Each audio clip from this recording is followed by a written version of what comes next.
And I learned a long time ago that murmuring, complaining, it just gives the enemy a foothold in my life that I don't want to give him.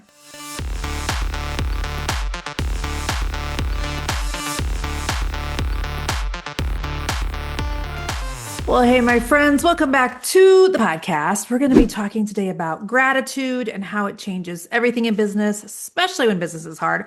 I've got a couple of really fun ideas for you at the very end of this podcast. So stay tuned for that. First of all, I hope you had a really wonderful Thanksgiving. By the time this podcast airs, let me see. When is this going to come out? Okay, wait. No, this is coming out on a Tuesday. So tomorrow I will be leaving for New York City with our daughter Ava, who just turned 18. I'm recording this the week before. Okay, so let me think. Tomorrow I'm leaving for New York City with Ava. By the time you listen to this, you can watch our little adventure for New York City on Instagram stories. So last year, here's the story. Jason and I took Ava for her 17th birthday to New York City the week before Thanksgiving, thinking we would see all the things. Unbeknownst to us, because we are not well traveled when it comes to New York City, we did not know that they don't turn on all the things in New York City, all the lights and all the things until after Thanksgiving. So her birthday is always the week of Thanksgiving, depending on, when Thanksgiving falls. So we left the day before Thanksgiving last year, not knowing all the lights would come on after. So this year, just Mama is taking Ava back for her 18th birthday. Daddy's staying here at home to take care of the little ones, or little one, and all the things here in Kansas City. So I am taking one for the team. It's hard, guys. It's really freaking hard. And going back to New York with Ava. So watch on Instagram stories. We're going to have a blast. I cannot wait. It's going to be so much fun. So, anywho, let's go back to gratitude and how it changes everything. All right. So it seems like a really fitting conversation for Thanksgiving time, but I was doing some thinking, okay, about the topic of gratitude. And here's what I was thinking. And you guys tell me if I'm wrong, first of all, okay? But have you ever met someone who is super grateful? And I want you to think of your catalog of people that you know. First of all, have you ever thought too about how many people do I know? Like if I go over to my Facebook page, my personal Facebook page right now, I think I have 600 friends. Do I actually know 600 people? I think I actually do, right? But so if you go through the catalog of people that you actually know, have you ever met a super grateful person? Because you all know somebody who's super grateful. I'm imagining my friend Lisa right now. Okay, I'm not going to tell you Lisa's last name, but my friend Lisa, one of the most grateful people I know. Have you ever met somebody who is super grateful? They also are not super cocky. They're not super arrogant because you just you can't be the same thing at the same time, right? You can't be super grateful and also super cocky. I was thinking about that. You can't be super grateful and also a grudge holder. I was thinking about that. You can't be those two things at once. And then I was thinking okay, super grateful people, they don't get super offended easily because when you're super grateful, gratitude just shifts your focus. When your eyes are on what God has done for you, then your eyes can't be constantly on what people didn't do or don't do for you. You know what I mean? So grateful people don't get offended really easily. Grateful people also don't feel super entitled. They're not really into comparison, because comparison comes from looking at lack and being super insecure, whereas gratitude comes from abundance and awareness. There's so many things. I even asked ChatGPT, I'm okay, these are the things I've noticed that you can't be super grateful and also super cocky. You can't be super grateful and also hold grudges. What else? And ChatGPT's this is very observant of you, Jennifer. I love it when ChatGPT compliments me. I'm thank you, AI, for saying I'm super smart. AI is so much fun. I don't care what anybody says. Okay, but it says that grateful people aren't chronic complainers. Good point, AI. Grateful hearts aren't anxious in the same way that other people are. Grateful people don't hoard or live tight-fisted. I thought that was interesting. Grateful hearts aren't victim-minded because they don't stay stuck in the poor me. They see God's fingerprints even in the hard places. I thought that was so interesting. Grateful people don't talk negatively about everyone. And so there's this whole list. Grateful hearts are more resilient because gratitude strengthens your perspective. Yes, this is hard, but look at all God has already done. when you like there's this whole list, grateful people are not easily jealous. And so it's like you can just keep going and keep going and keep going. And I'm like, okay, this is so good. It is amazing to me when you start going down through the list of how many things just adopting a grateful heart can change and shift inside of you, inside of your life. And then that all flows over into your business. And so gratitude, my friends, can literally just change freaking everything. It just literally can. And I know our pastor has a saying. He always says, grateful hearts are breeding grounds for miracles. I love that. Grateful hearts are breeding grounds for miracles.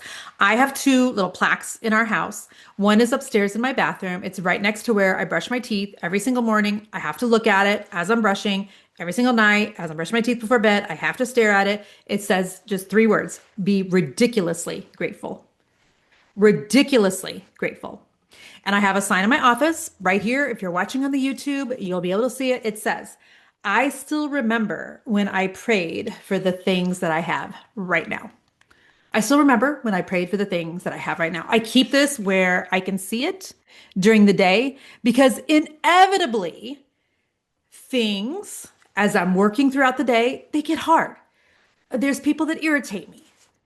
Sometimes they're the people that live and breathe in my home. Sometimes they're the people that live and breathe on the other side of this computer. Sometimes they're the people that live and breathe on the other side of my DMs. Because the truth is, like, we live in a fallen world and we are married to and raising, people that aren't perfect. And by the way, we are not perfect, right? And so this isn't saying that like life never gets hard, that the people around us never get challenging, but it is helpful to just remember that having like a grateful heart, it changes everything. I also think it was Joyce Meyer who coined the saying, like, I may not be where I want to be, but thank God I'm not where I used to be. And just that spirit of like gratefulness, I think just changes everything. It helps to keep us from like murmuring and complaining. And I learned a long time ago that murmuring, complaining, it just gives the enemy a foothold in my life that I don't want to give him. It just gives the enemy access.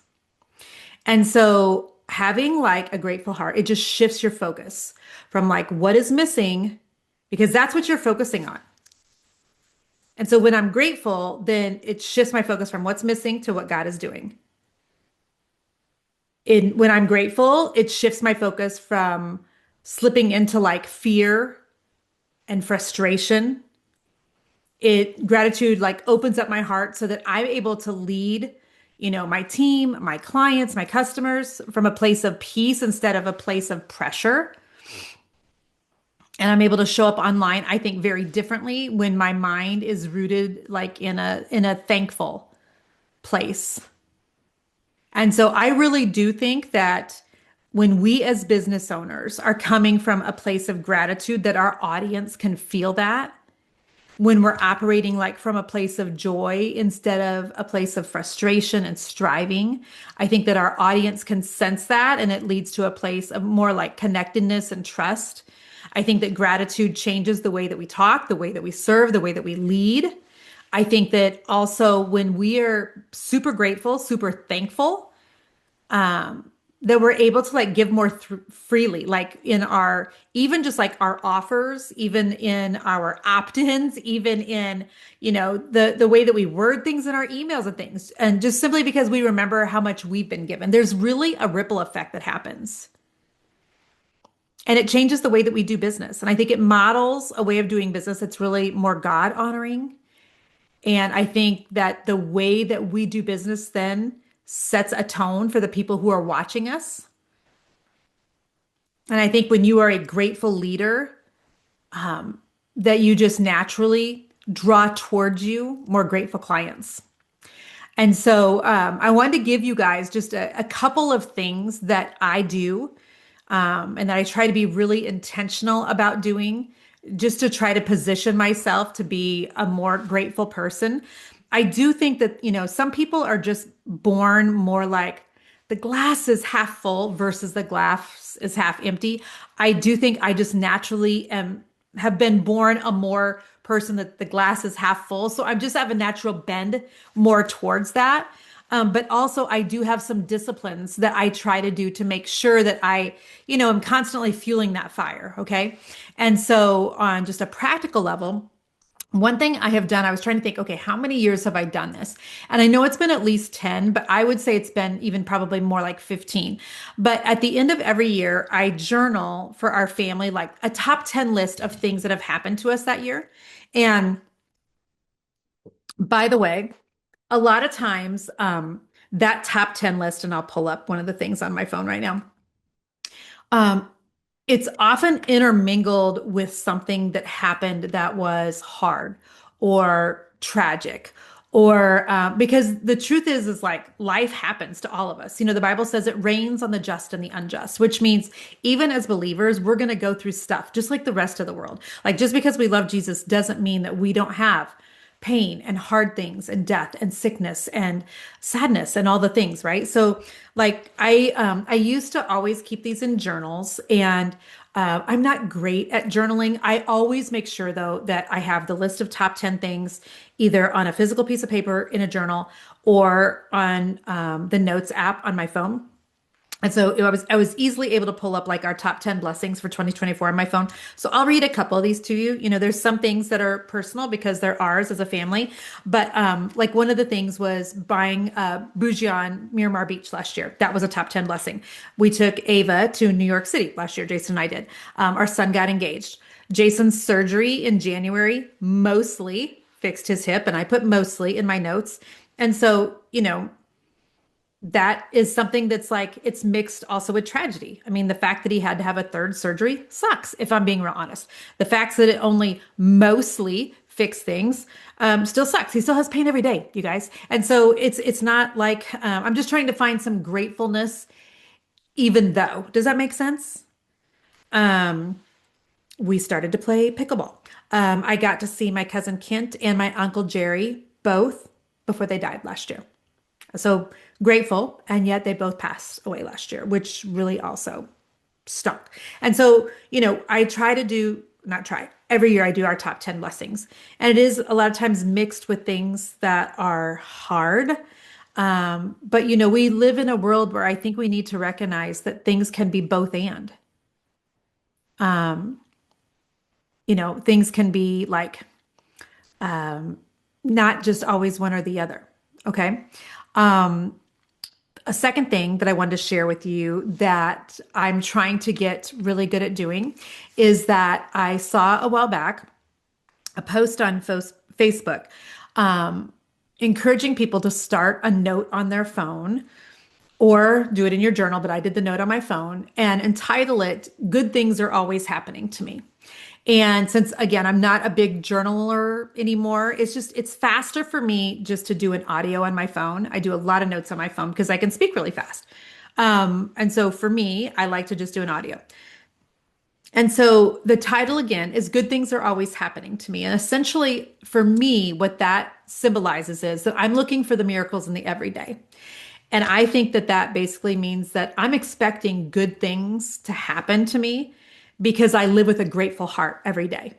And so when I'm living from a place of a grateful heart, that means I'm not living out of a place of grumpiness. I'm not living out of a place where life is hard, business is hard, everything's hard. Even though, by the way, that can sometimes be true too, right? Because the truth is, business is hard. And sometimes life is hard. And sometimes things can be sad. And sometimes things are disappointing. I mean, the truth is, this week, Jason and we did have some things that happened that were sad and a bummer. We had an offer on a lake house that we had our sights on, that we found several weeks ago, that we wanted, that was perfect. Or so we thought for our family that was on several acres that we had plans for, that I've been decorating. I mean, you know me, guys, right? I already have the Instagram account for it. We thought it was perfect for our family. We got into a bidding war on the property, and unfortunately, we lost that bidding war, and it was sad. We lost it just yesterday, and so I'm giving myself a full day. I told my neighbor last night, like, I just give me one full day to pout.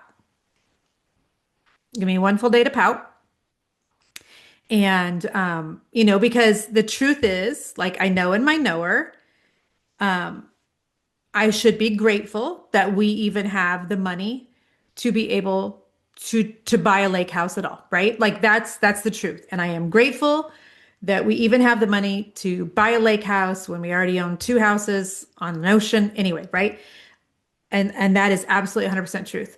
But it's also true that I can also be sad that I already envisioned our family living here. And I already could see where we were putting like the hot tub, and I could already see where we were putting the treehouse, and I could already see where, the lake swing was going. Like it both can exist. I can be grateful and sad at the same time. And so I want you to know that being intentionally grateful doesn't mean that we're living in some la la land where we don't have true feelings. It means that we can also be like, Lord, this disappoints me. And yet, thank you that I even have the opportunity to have something to be disappointed about. I'm so grateful that I have all this over here. Lord, and I know you still have really good things coming for me. And thank you that you're a big enough God. You can handle all of my emotions. And I don't have to pretend that I'm not seriously grateful for all this over here and still sad about this over here too, Lord. Thank you that you are a big enough God. You can handle all of me. You can handle all of my feelings. Lord, I'm so grateful for all the good things that I already have. And thank you, you've got good things, more good things coming up for me in the future. And so we're not living in denial about the things we're sad about the hard things that we're experiencing. We're not trying to not acknowledge that we don't have real feelings. It does mean, though, that we're just trying to find ways to celebrate and look for the good and look for the positive and ways that we can honor God in spite of our hard feelings and our sad feelings. And so start a note on your phone entitled "Good Things Are Always Happening to Me," and look for things that you can put in there. You found a front row parking spot. Good things are always happening to me. That never happens. That never happens. You somehow are the one person who got the free dinner at like good things are always happening. Become I have a friend, her name's Kenna. That girl, if somebody's going to win something, it's going to be Kenna Giambabo. If somebody's going to be the one that gets wins the free makeup at Sephora of that week, I don't even know if that's a thing, it's going to be Kenna. If somebody's going to be the one that gets the free whatever, it's going to be her. If somebody's going to be the one that gets the big fat check refund in the mail, it's going to be that girl. You want to know why? Her faith level just almost expects it more than anybody else I know. When I think about my friend Jill, who's like a spiritual mother to me, if anybody I know is going to see a miracle happen, you know who it's going to be? It's going to be my friend Jill. You want to know why? Out of everybody I know, she's the one that expects to see them. She's the one whose faith level is just like, I know God's going to show me a miracle. So guess who gets to see them? It's Jill. And so I want us to start like just expecting that good things are always happening to me. That like just being intentional about positioning our hearts, just already see it. Just positioning our hearts in that grateful spot. It's breeding grounds for miracles, friends. And so regardless of where your life is right now, or where your business is this year, I'm telling you, just starting your day or ending your day. In fact, how you start every day like really will shape the rest of your day. And so if you in the morning are waking up and you're already starting with thinking of how hard it's going to be and the shit show that's about to start happening and all of the things that you've got to do and all of the things that went wrong yesterday, I mean, if you can hit the pause button just right there and instantly just try to do a reset and instantly just try to like reframe and instantly just try to go back to, okay, wait, how can I be grateful for what I have? How can I be grateful for the fact that I just made it through the night and that I've got air in my lungs this morning? And Lord, how can I just start thinking of all the things that I'm grateful for?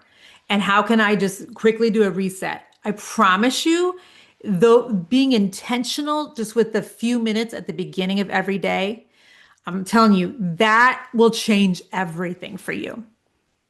And so gratitude is not just fluff, it's a spiritual discipline and it is really a good strategy. It's almost for those of you who you participate in the very spiritual discipline of tithing. For those of you that maybe remember when you started tithing, it perhaps felt very unnatural at first. Do you remember?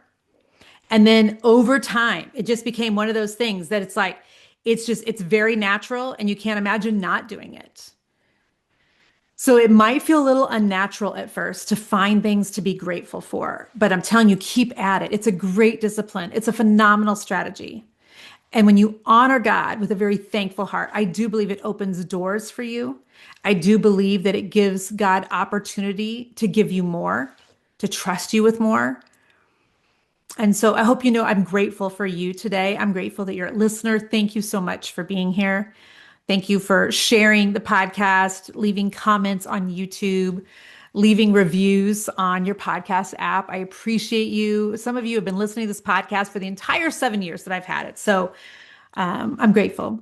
Honestly, I am. So thank you so much for being here. And I hope that this was worth your time listening today, honestly. And I'll see you again next week. Make sure you check out my Instagram stories. Like I said, I'm going to be in New York City this week with Ava Baby, and I'll see you over there. Thanks so much, friends. Bye bye.